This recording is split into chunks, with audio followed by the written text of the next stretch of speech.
বাবা দাঁড়াও, কি হয়েছে? ঘরের ভিতরে বিদ্যুৎ অফিসের লোক আইছে। আমরা যে চুলাই লাইন চালাই ওইটা ওনারা ভিডিও করতেছে। আচ্ছা দাঁড়া, আমি দেখতেছি। বাবা, এটা কি আপনার ঘর?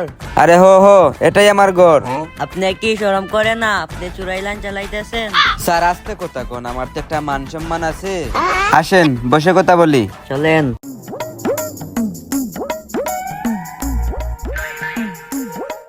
কাকা বলেন। দেখ বাবা, তুই তো আমার ছেলের মতন, এই ভিডিওটা ডিলিট করে দে, আমার তো একটা মান সম্মান আছে। এমনে কেমনে আপনার ভিডিও ডিলিট করব? আপনি বিদ্যুৎ চুরি করে চালাইতেছেন, আপনার মোটা অঙ্কের জরিমানা হবে। দেখো বাবা, কোন একটা সমাধান তো আছে। সমাধান একটা আছে কাকা। সরকারি একটা জরিমানা 10,000 টাকা, প্রাইভেট একটা জরিমানা 5,000 টাকা। এখন আপনি কোন কোন জরিমানা দেবেন?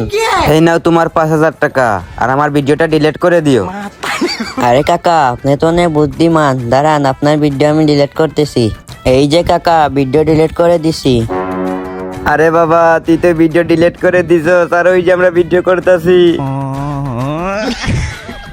কাকা, আপনি তো মাইন্ড করে লাইছেন। এই নেন আপনার টাকা, আর আমার ভিডিওটা ডিলিট করে দেন, নাইলে আমার চাকরি যাইব গা।